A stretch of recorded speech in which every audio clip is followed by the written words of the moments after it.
80% of sales calls fail before they even begin. You're getting prospects on calls, you're delivering your pitch perfectly, but they're still not buying. In the next few minutes, I'm going to show you the exact pre call sequence framework that has helped many coaches double or even triple sometimes their close rates. So it's not about what you're saying during the call, that's the problem, but it's what you're doing before the call. Here's the brutal truth most coaches do not simply understand. By the time someone gets on a call with you, they've pretty much 70% decided whether they're going to buy or not. And that actual sale is happening before the call. Let me explain. So there's this phenomenon in 2025 that you must understand. So a couple of things are happening. The first thing you need to understand is forcing, these sales calls is disrespectful to your prospect's time, because a lot of people are doing it, and asking a person for a time in their calendar has become something actually super super expensive for them. That's number one. The other thing is that if people feel like their time is valuable, then you're basically disrespecting their time when you're forcing them to hop on a sales call. And when they feel disrespected, they'll never literally engage with you. Number three is that people will only hop on a call when they're sure that they're gonna buy. Just like I said, if they're sure, or if they're 70% sure that they're not gonna buy, they're not gonna show up. And it's not a thing of people forgetting that there's a sales call. So look at the traditional sales process, the 10% close way. This is what they do. People that they just make them book calls like this, give them generic touch points like, hey, your call is coming up at X, Y, and Z time on X, Y, and Z date. And that lead just cools down, because remember, a lead is just an interested person. And so when you don't have a very good structure in how you approach the time when someone books and they actually show up on the call, then that interest is actually going to fade away super quickly. And when that lead cools down, then objections are created. When people are finally ready to get on a call with you, in this case, you're basically trying to resell them on the same thing that they were already interested in before. That makes it just 10 times harder to actually do that, instead of maintaining the momentum that you've already created. Okay, so I want you to be in a position where you can basically do the 50% close away. So your prospect books in a call, you give them relevant touch points. I'm about to explain what those are. You get them hyped up instead of letting the lead cool off, and then you basically have objectionless closes, right? And that's how the coaches which are scaling to big numbers are doing it. They're not trying to make a shit ton of content. They're not trying to go viral. They're not trying to objection handle and do this gimmicky tactic and that uh, you know hack. They're doing this properly, because this is the foundation of any book a call funnel. So you need to give them sufficient information beforehand. That is the number one key takeaway that should be from this video. Okay, now if you're asking yourself, okay, what kind of information do I give them, you can basically bucket into three different types of information, and these three different types of information have a certain sequence. They should be ordered in a certain sequence to actually become super super potent in how they work. Okay, the first thing is book confirmation, what I call the book confirmation. And this is just not something like, hey, you've booked in a call for X, Y, and Z time. They obviously know that. You don't need to confirm that. But what you do need to confirm is why booking the call, or why making that time investment is worth their time. You need to hype them up. A lot of people say when an actual sales happen, they call it a buyer's remorse. Also here that happens, right? I don't know, book in a call remorse, but you get what I mean. So whenever a person decides to book in a time with you, they're literally investing time, and so you need to make sure that that time that they decided to invest is the right decision. That is what I mean by book confirmation. Second piece is the value bridge, right? Now this is a high level framework. I'm going to break it down exactly what these are going to be in a few minutes. But the second one is the value bridge. Okay, you need to show them that this call that you're proposing, or this call that's about to happen in a few days, is the bridge that they've been lacking, or is the bridge that's going to give them clarity. Okay, that's the sauce here. That's going to get them from where they are to where they want it to be when they actually thought of booking the call, right? Third piece is neutralizing the objection. Okay. Now, a lot of people, when they try to book on a call with you, they're trying to get more information from you directly by asking you live.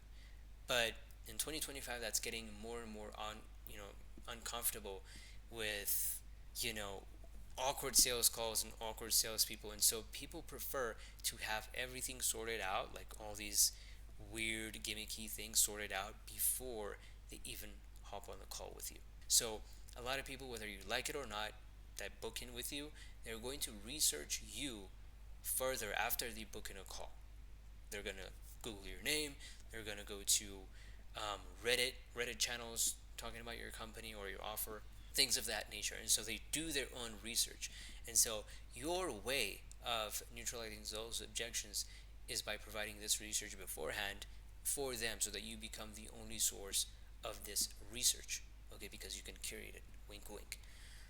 But yeah, so this is the basic three step framework, high level framework, to give people sufficient information beforehand they hop on a call, so that you give them enough incentive to actually show up. Because people are not no showing you, not because they're busy or not because they forgot, but because they didn't get these information. And they're not going to tell you that because, no, it's an objection. An objection you're never going to know the answers to. Anyways, let's talk about the booking confirmation. Why does this work? Okay, like I said, the consistency bias is going to help you immensely, because this is the first impression that the prospect is going to have after they make the decision to book a call with you. Okay, just like a person would have a buyer's remorse, when the decision of booking a call with you is reinforced by something really valuable, then they will say, "Yep, I made the right decision to make to book this call." A lot of people would send emails, but I would highly suggest you to send a personalized video message. Okay, within literally just 5 minutes, right? So what does this do? It counters the booking remorse. Now this is going to give them that personalized, highly personalized touch that is going to make them say, okay, yeah, this person cares. I made the right decision to book, right? And after 24 hours after they book, this should be super quick. This one can stay a little bit longer. 24 hours after they book, you give them a custom resource. Okay, a custom resource that is going to basically show them that they could do the research, whatever questions that they have, they can get those questions answered by you, by your resource materials. And the more custom you make them, the more likely that they're going to think that they still made a good decision booking a call with you, and then they follow through the process. If you can see, the time before the call and after they book is the actual sale. That's where the sale is happening. The sales calls is just a decision making call, if that makes sense. Okay.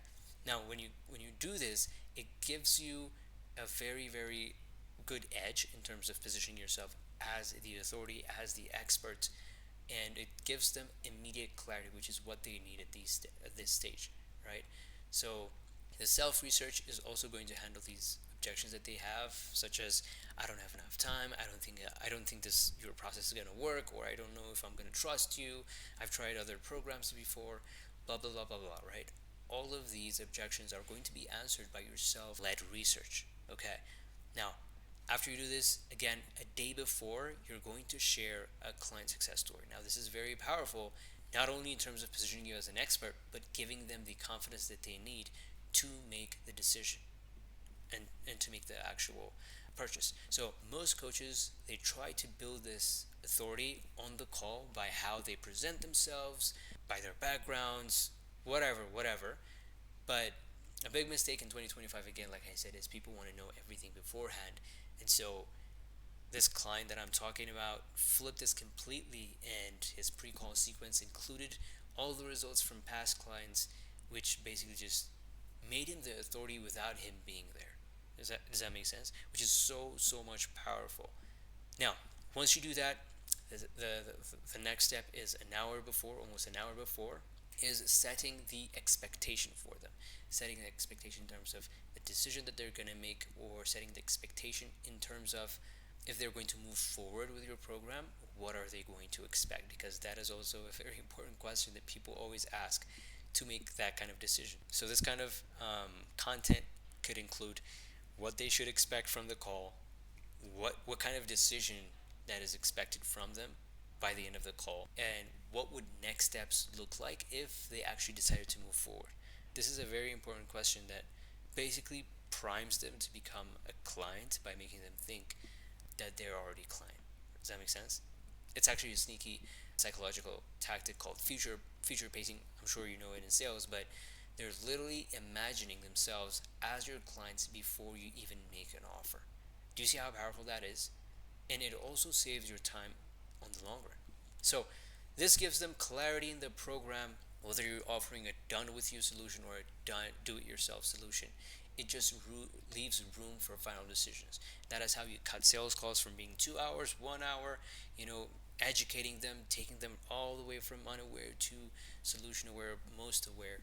You do it in 20 minutes because this piece has already done 80-90% of the work for you. And when you do this, is how you're going to have objection less closes.